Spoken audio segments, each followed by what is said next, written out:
Hello everyone. So today we'll be discussing question number 2101 of LEED code which is detonate the maximum bomb. ठीक है, तो पहले जो problem है मेरी ग्राफ लिस्ट का पार्ट है और अभी हम क्या कर रहे हैं ट्रेडिशनल BFS. ठीक है, चलो ये प्रॉब्लम को देखते हैं और समझते हैं इसमें करना क्या, हमसे पूछा क्या गया है. इसमें क्या है ना, हमको बॉम्ब्स दिए हुए हैं, इनपुट में बॉम्ब दिए हुए हैं, उनकी लोकेशन दी हुई है और उनके रेडियस दिए हुए हैं. हमको बताना है हम एक बार में कितने मैक्सिमम नंबर ऑफ बॉम्ब्स को डेटोनेट कर सकते हैं. अब ये रूल कैसा है बॉम्ब फोड़ने का, ये देखना है ना. इसमें क्या है ना, एक रेंज इंक्लूडेड है. ठीक है, तो सबसे पहले ये प्रॉब्लम देख लेते हैं, है ना. ये एक बॉम्ब है और ये एक दूसरा बॉम्ब है. ये है इसकी रेंज, है ना. इसका मैं कलर चेंज कर देता हूँ. ठीक है, ये है इसकी रेंज. अगर इसकी रेंज के अंदर कितने भी बॉम्ब आ जाए, अगर यहाँ पे एक और बॉम्ब आ गया, है ना, ये भी एक और आ गया, ये भी आ गया, तो ये तीनों के तीनों डेटोनेट हो जाएंगे इंक्लूडिंग दिस. ये तो हो ही रहा है, लेकिन क्योंकि ये बॉम्ब इसके रेंज के बाहर है तो ये डेटोनेट नहीं हो सकता. ठीक है, अगर मैंने इसको डेटोनेट किया, मतलब इसको फोड़ा, तो सिर्फ यही फटेगा, ये नहीं फटेगा. लेकिन अगर मैंने इसको फोड़ा, है ना, इसको डेटोनेट किया, तो ये जो है ना, ये वाला, ये इसकी बाउंड्री पे आता है, मतलब इसकी रेंज पे आ रहा है, तो ये भी फट जाएगा. तो एक बार फोड़ने से ये दोनों बॉम्ब फट रहे हैं, तो इसका आंसर क्या हो जाएगा, 2. ये समझ रहे हो. अब देखो इसमें क्या है, ये जो दो बॉम्ब है ये दोनों अलग अलग रेंज में है. ये वाला बॉम्ब इसकी रेंज में नहीं आता और ये वाला बॉम्ब इसकी रेंज में नहीं आता, तो दोनों अलग अलग फटेंगे. तुम एक बार इसको फोड़ोगे तो यही फटेगा और एक बार इसको फोड़ोगे तो यही फटेगा. तो दिक्कत क्या है, एक बार में एक ही फट सकता है. ठीक है, इसका आंसर 1 हो गया. अब देखो इसमें क्या होगा, 0 किसको फोड़ सकता है, 0 फोड़ेगा 1 को और 2 को, क्योंकि ये दोनों उसकी रेंज में आ रहे हैं. अब 2 किस किस को फोड़ सकता है, 2 फोड़ सकता है, 3 को फोड़ सकता है और 1 को फोड़ सकता है. और अगर 3 एक बार फट गया तो ये 4 को भी डेटोनेट कर देगा, है ना. मतलब अगर मैंने 0 को डेटोनेट किया तो 1 और 2 तो डेटोनेट होंगे, है ना. अगर 2 डेटोनेट हुआ तो 3 भी डेटोनेट होगा और उसी की बाद 4 भी डेटोनेट हो जाएगा. और कई तरीकों से भी ट्राई कर सकते हो तुम, है ना. एक आंसर ये है और एक बार में सारे के सारे फट रहे हैं, तो मैक्सिमम आंसर तो 5 ही हो सकता है. तो इसका आंसर हो जाएगा 5, है ना. कई और तरीके से 5 आ सकता है, कोई दिक्कत नहीं, लेकिन 5 से ज्यादा तो नहीं आ सकता ना. अब ये क्वेश्चन को कैसे सॉल्व किया जाए, देखने में तो बड़ा खतरनाक लग रहा है कि भाई प्रॉपर कोऑर्डिनेट ज्योमेट्री लगने वाली है, जिससे हम 12th में भाग रहे थे, वो आ गई है वापस. सर्कल भी आ गए, इक्वेशन इक्वेशन भी इन्वॉल्व होगी, थोड़ी बहुत मैथ्स लगेगी, but it's a very simple problem, है ना. ट्रेडिशनल BFS ही होगा इसमें. अभी ग्राफ कहाँ से आ गया यार, इसमें हमको इसको कन्वर्ट करना है एक सिंपल लैंग्वेज में जो हमको आती है, जो हम पढ़ रहे हैं, है ना.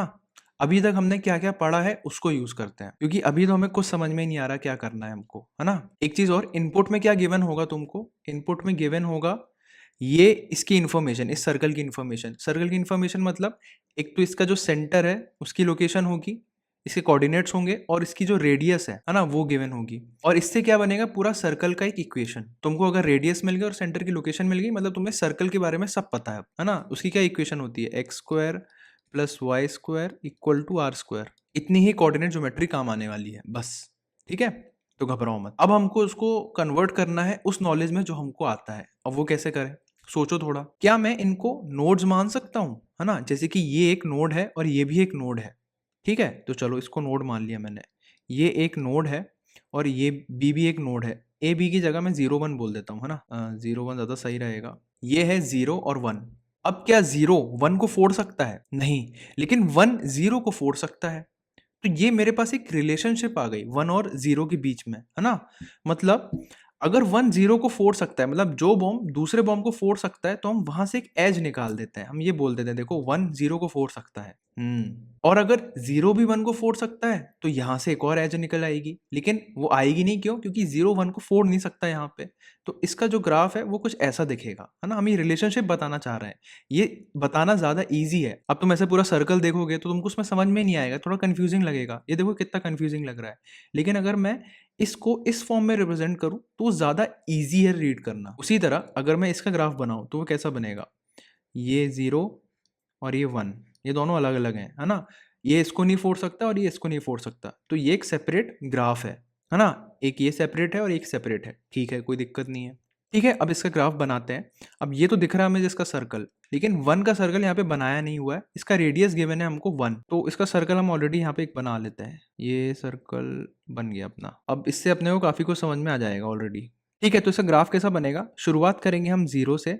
क्या 0 1 को फोड़ सकता है? ऑब्वियसली। क्या 1 0 को फोड़ सकता है? नहीं। ये रिलेशनशिप हम नहीं बना सकते यहाँ पे। तो मतलब यहाँ पे एक एज नहीं आ सकती। अगर कोई बॉम्ब दूसरे बॉम्ब को फोड़ सकता है तो वो हम शो करेंगे एक एज की हेल्प से, डायरेक्टेड एज। और ये क्या है? बॉम्ब एक नोड की तरह। अब जब भी पूरा ग्राफ बन जाएगा तब तुमको अच्छे से समझ में आएगा। ठीक है, पहले ग्राफ बनाते हैं क्योंकि हमको अभी ग्राफ ही आता है। अब इनने क्या किया ना, हमको सर्कल के कोऑर्डिनेट्स दे दिया, रेडियस दे दिया और बोला चलो निकालो। अब भाई उससे तो डील करना आता ही नहीं है ना हमको, तो हमको उसे उस नॉलेज में कन्वर्ट करना पड़ेगा जो हमें आता है। तो जो हमें क्लोजेस्ट आता है वो है ग्राफ, है ना, कि बॉम्ब को एक नोड की तरह ट्रीट करो और अगर कोई बॉम्ब एक दूसरे बॉम्ब को फोड़ सकता है तो उसे ऐसा रिलेशनशिप दिखाओ एज के फॉर्म में। तो वही कर रहे हैं हम। ठीक है, अब क्या 0 1 को फोड़ सकता है? हाँ बिल्कुल फोड़ सकता है।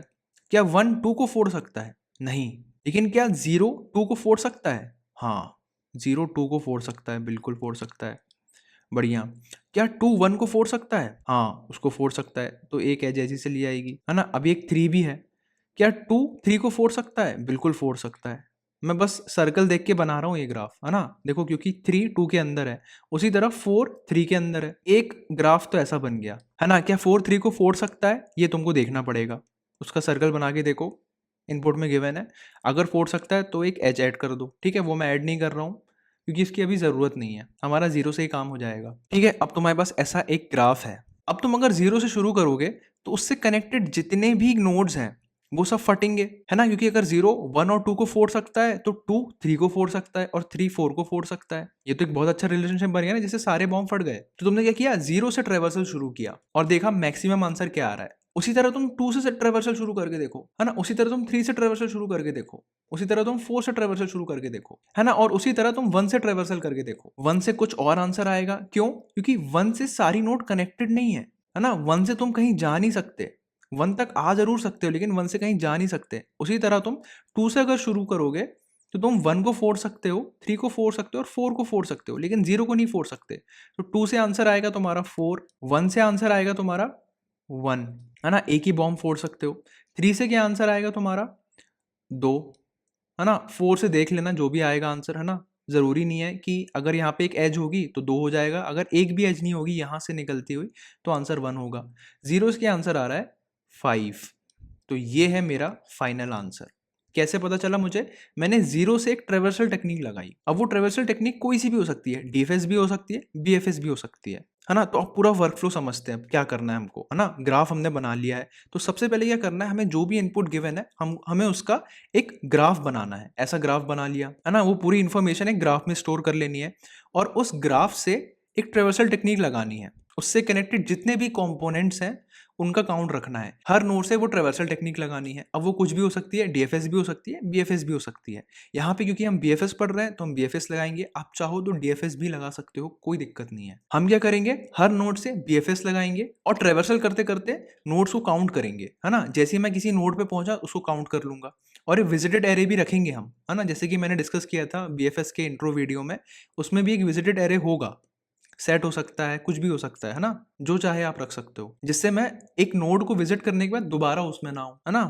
तो 0 से ट्रेवर्सल शुरू करेंगे, उस तरह हम इसको ट्रेवर्स करेंगे एक लेवल वाइज, है ना। इसको ट्रेवर्स करेंगे एक लेवल वाइज और इसको ट्रेवर्स करेंगे एक लेवल की तरह, है ना। हम हर लेवल में नोड्स को काउंट करते जाएंगे। इसका काउंट 1 है, फिर 2 3 4 5, है ना। 0 से आंसर आ रहा है 5। अब अगर तुम 1 से बीएफएस लगाओगे तो आंसर आएगा 0, क्योंकि तुम 1 से कहीं जा नहीं सकते, है ना। 2 से आंसर लगाओगे तो क्या आएगा 1 2 3 4, 4 आंसर आ जाएगा। सिंपल ट्रेवर्सल टेक्निक लगानी है हर नोड के लिए, बस। ठीक है, तो चलो उसको फाइनली कोड करते हैं। कोड हमारा सिंपल बीएफएस वाला ही होगा, लेकिन वो हर नोड में लगना है ना। तो चलो उसको कोड करते हैं। कोड करने से पहले मैं थोड़ी सी मैथ्स बताना चाहता हूँ जो लगेगी हमको। ऐसे तो आई गेस आपको आती होगी, बट अगर नहीं आती है तो देख लो, है ना। जैसे मेरे पास ये सर्कल है, इसका रेडियस r है, इसका जो सेंटर है वो x और y है, और x डैश y डैश एक पॉइंट है। अब मुझे चेक करना क्या इस सर्कल के अंदर लाई करता है, तो मैं कैसे चेक करूंगा। तो सबसे पहले तो एक काम करते हैं, डिस्टेंस बिटवीन दीज 2 पॉइंट्स निकाल लेते हैं, है ना। वो क्या हो जाएगा, x डैश माइनस एक्स का whole square plus y dash minus Y का होल स्क्वायर। अगर ये लेस देन और इक्वल टू आर स्क्वायर है तो मतलब ये एक्स डैश और वाई डैश इस सर्कल के अंदर लाई करता है। और अगर ये जो लाइन है ये आर स्क्वायर से बड़ी है, मतलब ये पॉइंट इसके बाहर है। ठीक है, क्योंकि हमको इसी की हेल्प से ग्राफ बनाना है ना। अगर ये पॉइंट इस सर्कल के अंदर होगा तभी ये एक एज ऐसी बनेगी, है ना, नहीं तो ये एज नहीं बनेगी। तो वो एज बनाने के लिए हमको ये चेक करना पड़ेगा क्या जो पॉइंट है ये सर्कल के अंदर लाई करता है क्या, उसकी रेंज में लाई करता है क्या। तो अब इसको कोड कर सकते हैं हम फाइनली। ठीक है, ठीक है, तो इसको कोड करते हैं। अब कोड करने के लिए मैंने कुछ चीज़ें ऑलरेडी डिफाइन कर दी हैं, जो कि है जो मेरा बॉम्ब का साइज़ है, जो मेरे एरे का साइज़ है वो है n, आइटरेट करने में इजी होगा। और जो मेरा ग्राफ है वो एक एडजेसेंसी लिस्ट है अनऑर्डर्ड मैप के फॉर्म में, जिसमें जो की है वो है एक इंट और जो वैल्यू है वो है वेक्टर ऑफ इंट, मतलब वो किस किस से कनेक्टेड है। ठीक है, एडजेसेंसी लिस्ट ऐसे ही दिखती है मेरी। तो अब हम क्या करेंगे, इस ग्राफ को बनाएंगे। सबसे पहले क्या करेंगे, एक फॉर लूप ले लेते हैं। For loop int i equal to 0, I should be less than n, i plus plus. ठीक है ना। हम एक एक करके बॉम्ब पे जाएंगे और फिर बचे हुए बॉम्ब्स के लिए एक और फॉर लूप लगाएंगे और दोनों बॉम्ब के बीच में देखेंगे क्या एक बॉम्ब दूसरे बॉम्ब को फोड़ सकता है कि नहीं। तो इसके लिए एक और फॉर लूप लगेगा, लेकिन उसके पहले हमको जो करंट बॉम्ब है उसकी लोकेशन चाहिए, तो वो निकाल लेते हैं, है ना। इंट curr ऑफ x, ये है मेरे करंट सर्कल का सेंटर, है ना, उसका x कोऑर्डिनेट। तो ये हो जाएगा बॉम्ब्स ऑफ i, 0, है ना। उसी तरह इसका y कोऑर्डिनेट निकाल लेते हैं। तो ये हो जाएगा करंट ऑफ y i, 1। ये हो गया मेरा x कोऑर्डिनेट और y कोऑर्डिनेट, मतलब सेंटर। और क्या है, रेडियस चाहिए, है ना। तो int radius of curr, radius बोल देते हैं, curr radius is equal to bomb of 2। ये आ गया मेरा रेडियस। अब मेरे पास रेडियस आ गया है, तो अब मैं बचे हुए बॉम्ब पे आइटरेट करूंगा। तो for int j equal to 0, j should be less than n and j plus plus. ठीक है, यहाँ पे सबसे पहले चेक लगाऊंगा मैं, क्या i j के बराबर तो नहीं है, मतलब सेम बॉम्ब पे तो नहीं है कहीं। इफ i अगर उसके j के बराबर है तो स्किप कर दो, अगर नहीं है तो फिर कुछ काम करेंगे, है ना। If i not equal to j, तो क्या हो जाएगा, तब हमें करना है वो रिलेशनशिप चेक करना है, क्या ये बॉम्ब दूसरे बॉम्ब को फोड़ सकता है। तो सबसे पहले जो हम दूसरे बॉम्ब पे आए हैं, करंट वाले नहीं, जो हम दूसरे बॉम्ब पे आइटरेट कर रहे हैं उसका सेंटर भी निकाल लेते हैं इसी तरह। तो ये हो जाएगा और इसका रेडियस भी निकाल लेते हैं। चलो रेडियस की ज़रूरत नहीं है, इसी की लोकेशन सफिशिएंट है। ठीक है, तो ये हो जाएगा x और ये हो जाएगा y और ये हो जाएगा j 1। ये आ गया दूसरे बॉम्ब की लोकेशन, मतलब उसका जो सेंटर है। अब हमें क्या चेक करना है, क्या वो करंट बॉम्ब मतलब इस बॉम्ब के अंदर है। अगर वो उसके अंदर है तो करंट से इस बॉम्ब पे एक एज बना दो। तो वो चेक करूंगा मैं, इफ एक फंक्शन बना देते हैं यहाँ पे, चेक इफ इनसाइड। उसमें हम क्या क्या भेजेंगे, एक ये वाला सर्कल और एक ये वाला सर्कल, और हम चेक करेंगे, है ना। इसका रेडियस भी भेजना पड़ेगा, ये सब भेजना पड़ेगा। जो मैंने इक्वेशन बताई थी ना, वो इक्वेशन चेक करनी है मुझे। मतलब क्या, एक्स डैश माइनस एक्स का whole square plus Y dash minus Y का whole square should be less than और इक्वल टू आर स्क्वायर। तो ये सारी चीज़ें भेज देते हैं। तो ये हो जाएगा current X, current Y, radius, current radius, और क्या भेजना है, एक्स और वाई। ठीक है, अगर ये है तो क्या करो, मैप में पुश कर दो। मैप मतलब ये है तुम्हारा graph, graph of I dot push back J. तो बाहर वाला आई है और अंदर वाला जे है, मतलब आई जे को फोड़ सकता है। तो ये फंक्शन लिख लेते हैं। ये फंक्शन मैं अलग से एक डिफाइन कर देता हूँ। ये क्या रिटर्न करेगा, एक तो बूल। ठीक है, ये मैंने फंक्शन डिफाइन कर दिया है। इसका जो टाइप है ना, वो मैंने लिया है लॉन्ग लॉन्ग टाइप का, है ना। लॉन्ग इसलिए लिया क्योंकि इसमें गिवन है क्वेश्चन में कि ये बहुत बड़ी वैल्यूज हो सकती है, इसलिए मैंने इसको लॉन्ग लॉन्ग ले लिया है। अब यहाँ पे चेक करूंगा, इफ वो इक्वेशन लिख रहा हूँ एज इट इज, है ना, वो क्या हो जाएगी, x current of x minus x into same thing, है ना, मतलब उसका स्क्वायर प्लस, और सेम चीज़ y के लिए करनी है मुझे। अगर ऐसा है, मतलब current of y minus Y and current of y minus Y, if it is less than और इक्वल टू आर स्क्वायर, है ना। तो ये क्या है, करंट रेडियस का स्क्वायर। अगर इसके मतलब इसके लेस देन और इक्वल टू है तो क्या करो, ट्रू रिटर्न कर दो, रिटर्न ट्रू, नहीं तो क्या रिटर्न कर दो, फॉल्स। ठीक है, बस इतना ही चेक लगाना था। अगर ऐसा है मतलब वो उसकी रेंज में आता है, मतलब आई से जे के बीच में एक एज होनी चाहिए। ये मेरा ग्राफ बन गया यहाँ पे। अब क्या करना है मुझे, बस इस ग्राफ में BFS लगाना है ना। एक आंसर में डिफाइन कर देता हूँ, इंट आंसर 0 कर देता हूँ इसको, और for int I equal to 0, I should be less than n, I plus plus. मैंने क्या किया, नोड को 0 से n-1 तक का नाम दे दिया है। ठीक है, और 0 1 2 3 हर नोड से उसको सोर्स मान के मैं एक BFS चला रहा हूँ। तो वो हो जाएगा, एक तो answer is equal to max of answer comma BFS, और BFS में क्या भेजूंगा मैं, आई। और क्या भेजना है, एक तो ग्राफ भेज देते हैं, और क्या भेजना है मुझे, n भेज देते हैं। अब देखो BFS क्या करेगा, एक 1 0 के लिए चलाएगा, 1 के लिए चलाएगा, 3 के लिए चलाएगा, 2 के लिए चलाएगा, 4 के लिए चलाएगा, अगर n 5 है तो, और जिसका आंसर मैक्सिमम होगा वो इसमें असाइन हो जाएगा और हम इसको कर देंगे रिटर्न।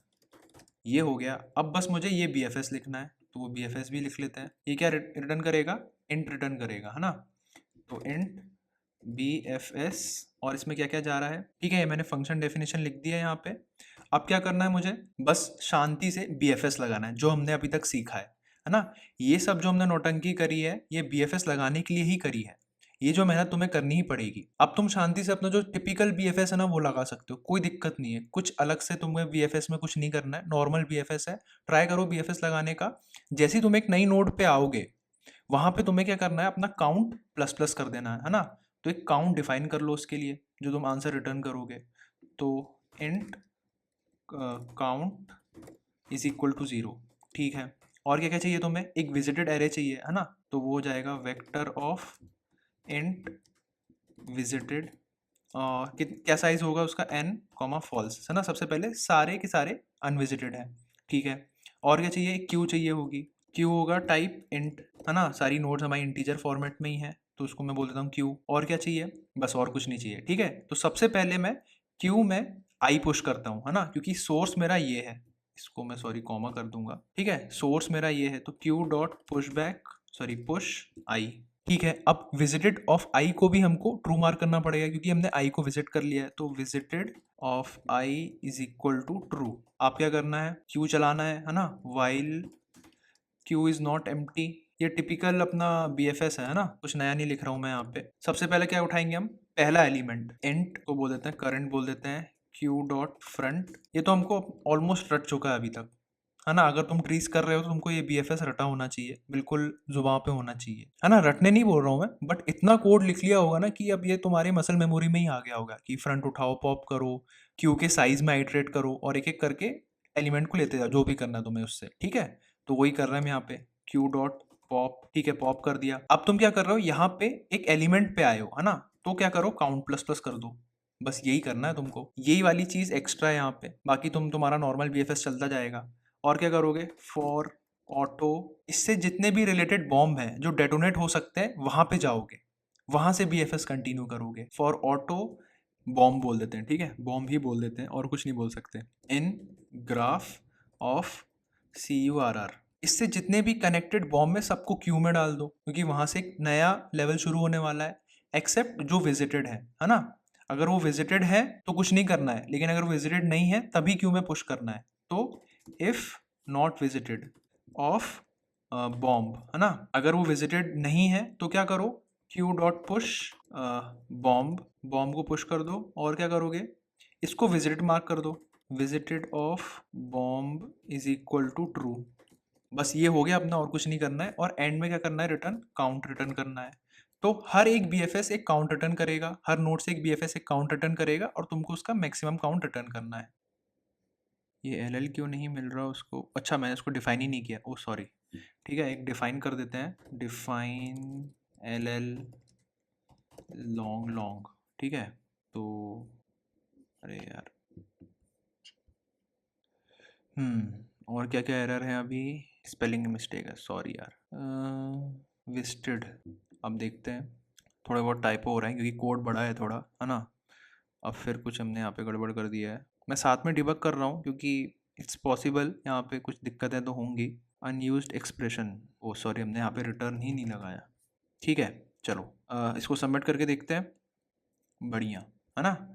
तो आई होप समझ में आया होगा। क्वेश्चन काफ़ी सिंपल था, बस उसको ग्राफ में कन्वर्ट करना थोड़ा डिफिकल्ट था, है ना। तुमने एक बार ग्राफ में कन्वर्ट कर लिया फिर तुम DFS से भी कर सकते हो, BFS से भी कर सकते हो, कोई दिक्कत नहीं है इसमें, है ना।